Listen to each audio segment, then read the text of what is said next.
NCERT 12th chemistry unit 3 chemical kinetics का 8th topic पढ़ेंगे हम लोग, half life of a reaction. Half life of a reaction को हम टी हाफ से रिप्रेजेंट करते हैं।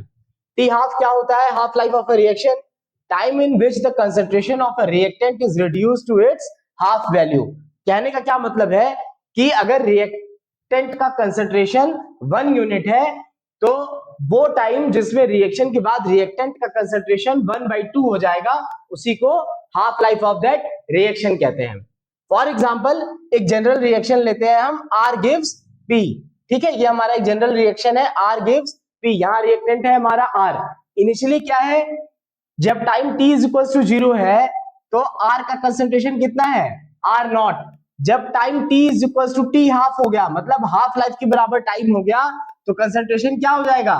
R0/2, क्योंकि t हाफ का मतलब यही होता है कि रिएक्टेंट का कंसेंट्रेशन हाफ हो जाता है जितने टाइम में, उसी टाइम को t हाफ या हाफ लाइफ कहते हैं।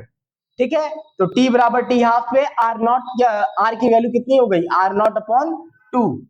अब क्या है, जीरो ऑर्डर रिएक्शन के लिए हम टी हाफ की वैल्यू निकालते हैं कि जीरो ऑर्डर रिएक्शन में हाफ लाइफ कितना होता है।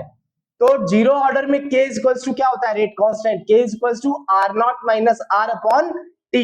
ये एक्सप्रेशन होता है, हमने निकाल चुका है पिछले टॉपिक में। तो जब t बराबर t हाफ हो जाएगा, ठीक है, जब t बराबर t हाफ हो जाएगा तो r बराबर क्या हो जाएगा? R0/2। इस एक्सप्रेशन में t की वैल्यू t हाफ और r की वैल्यू R0/2 रखेंगे, तो k is equals to R0 minus R0/2 whole upon t half होगा। इस R0 माइनस R0/2 को सॉल्व करेंगे तो क्या होगा? 2R0 माइनस R0, और ये 2 नीचे आ जाएगा, 2t हाफ। इसको फर्दर सॉल्व करेंगे तो क्या मिलेगा? 2R0 minus R0 is equals to R0 and upon 2t half. इस t हाफ को हम इधर ले आएंगे और k को इधर ले जाएंगे, तो क्या हो जाएगा? t half is equals to R0 upon 2k।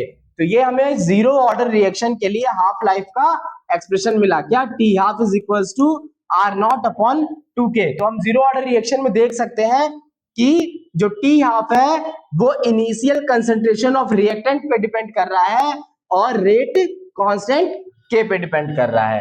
अब आते हैं, बात करते हैं फर्स्ट ऑर्डर रिएक्शन के लिए। तो फर्स्ट ऑर्डर रिएक्शन के लिए k की वैल्यू क्या होती है?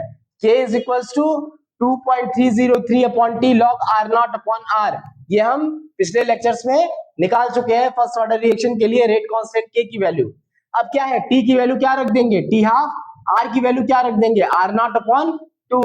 तो k इज इक्वल्स टू क्या हो जाएगा? 2.303, t की जगह t हाफ log R0 ऐसे ही रहेगा, r की जगह R0 अपॉन 2। अब क्या होगा, ये R0 इस R0 से कैंसिल हो जाएगा, log में ये 2 क्या होगा? ऊपर चला जाएगा। तो एक्सप्रेशन क्या मिला हमें? k is equal to 2.303 upon t half, ये एज इट इज रह जाएगा, और log 2 की वैल्यू कितनी होती है? 0.3010। तो k इज इक्वल टू क्या हो जाएगा? 2.303 इंटू 0.3010 अपॉन ये t हाफ।